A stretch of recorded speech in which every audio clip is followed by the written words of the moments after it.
আসসালামু আলাইকুম রহমতুল্লাহি ওয়া বারাকাতুহু। আশা করি সকলেই আগের ক্লাসগুলো করেছেন এবং আগের পড়াগুলো ভালোভাবে পড়েছেন। তো আজকে আমাদের কোরআন শিক্ষার পঞ্চম ক্লাস। আজকের দর্শে আমরা আলোচনা করব হারাকাত সম্পর্কে। তো আমরা সরাসরি স্ক্রিনে চলে যাচ্ছি। হারকাত কাকে বলে? হারাকাত বলা হয় এক জবর, এক জের, এক পেশকে হারকত বলা হয়। হরকতের উচ্চারণ তাড়াতাড়ি করতে হয়। তো আমরা যদি এখানে একটু খেয়াল করি যে এখানে চারটা আলিফ রয়েছে। এই যে আলিফের উপরে আড়াআড়ি যে এই দাগটা দেওয়া আছে এটাকে বলা হয় জবর, নিচে এটাকে জের, আর উপরে এই গোল করে এটাকে হচ্ছে পেশ, আর এই যে এটা হচ্ছে জজম। তো হারকাত বলতে মূলত এই তিনটাকেই বলা হয়, জবর, জের, পেশ, এই তিনটাকে হারকাত বলা হয়। এই কথাগুলো এখানে লেখা আছে যে এক জবর, এক জের, এক পেশকে হরকত বলে। হরকতের উচ্চারণ সবসময় তাড়াতাড়ি করে পড়তে হবে। আরেকটা বিষয় খেয়াল রাখি যে সেটা হচ্ছে যে আলিফে যখন জবর জের পেশ হয় তখন সেই আলিফটা হামজার উচ্চারণ হয়, অর্থাৎ উচ্চারণের দিক থেকে হরকত বিশিষ্ট হামজা এবং আলিফের মাঝে কোনো পার্থক্য নেই, একই উচ্চারণ। যেমন আলিফ জবর আ, আলিফ জের ই, আলিফ পেশ উ। তারপরে আমরা একটু নিচে গেলে এখানে অনেকগুলো উদাহরণ দেয়া আছে, আর এই লেখাগুলো আমরা এতক্ষণ যেটা আলোচনা করলাম সেখানেই এখানে ওই লেখা ওই বিষয়গুলোই বলা হয়েছে, যে এটা হচ্ছে হরফ, আর হরফের উপরে যেটা থাকে সেটা হচ্ছে হারাকাত। তো আমরা একটু এখন পড়া শুরু করি যে জবর দিয়ে 28 হরফের উচ্চারণ। এখন জবর দিয়ে আমরা হরফের উচ্চারণগুলো শিখব। এখানে হরফের উচ্চারণগুলো মাখরাজের যে সিরিয়াল আছে রয়েছে সে মাখরাজের সিরিয়াল অনুযায়ী এখানে দেওয়া হয়েছে। তো আমরা শুরু করি। আলিফ জবর আ, হা জবর হা, আইন জবর আ, হা জবর হা, গইন জবর গ, খ জবর খ,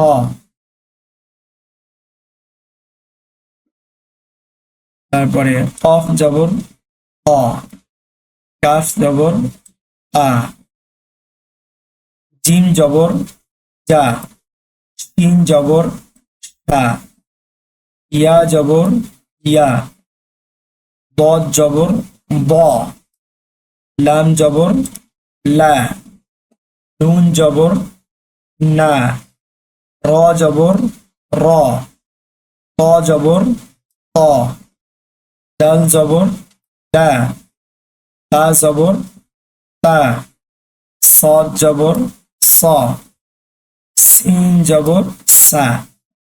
সদ আর সিনের পার্থক্যটা একটু খেয়াল করি যে সদ জবর হচ্ছে স, আর সিন জবর সা, সিনটা পাতলা করে হবে। ঝা জবর ঝা, ব জবর ব, দাল জবর দা, থা, থা জবর থা, ফা জবর ফা, ওয়াও জবর ওয়া, বা জবর বা, মিম জবর মা। তো এগুলো আমরা হরকতের প্রথম যেটা অর্থাৎ জবর, জবর দিয়ে আমরা 28 যে হরফ আছে 28টি হরফের উচ্চারণ আমরা শিখলাম। তারপরে আমরা দেখি জের দিয়ে, জের দিয়েও আমরা সবগুলো হরফের উচ্চারণ ইনশাল্লাহ আমরা পড়ব। আলিফ জের ই, হা জের হি, আইন জের আই, হা জের হি। হায়ের উচ্চারণটা অনেকের জন্য কঠিন হয়ে যায়। হা, এটা হচ্ছে হা, হলকের শুরু হতে, আর এটা হচ্ছে হলকের মধ্যখান হইতে।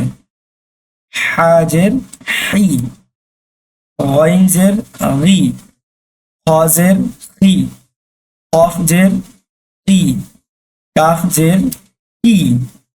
কফ আর একটা কাফ দুইটা আলাদা আলাদা উচ্চারণ হবে। কফজের ই, কাফজের কি, পাতলা করে।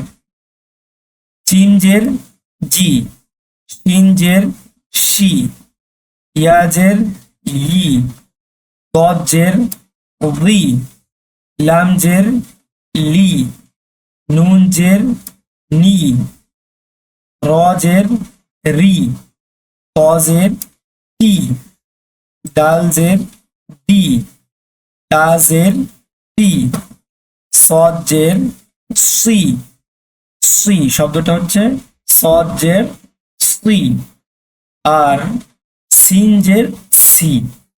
একটু পার্থক্য আছে, পার্থক্যটা ধরতে হবে। সিনজের সি, ঝাজের ঝি, ওয়াজের অভি, অভি, এটা একটু মোটা করে হবে। আর দালদের রি, পাতলা করে, খুব পাতলা করে।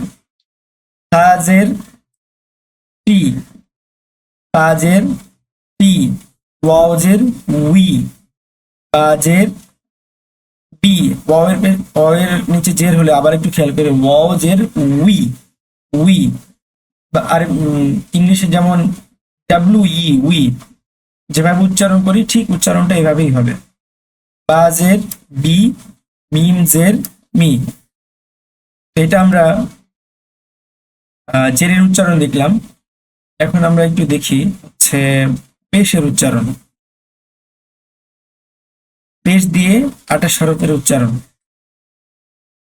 আলিফ পেশ উ, হা পেশ হু, আইন পেশ রু,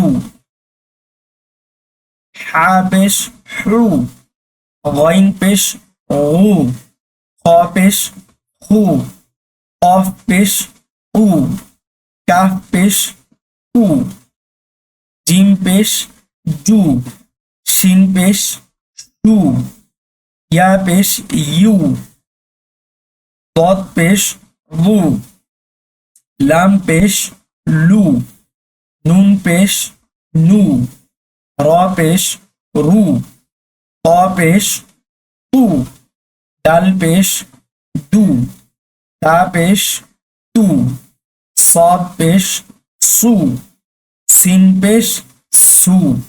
এটা সু আর এটা সু, সু। ঝা পেশ ঝু, ব পেশ রু, দাল পেশ রু, থা পেশ হু, পা পেশ উ, ওয়াও পেশ উ, বা পেশ উ, মিম পেশ উ। তো আমরা আলহামদুলিল্লাহ সবগুলো হরফের উচ্চারণ হরকত দিয়ে, হরকতের উচ্চারণগুলো কিভাবে হবে,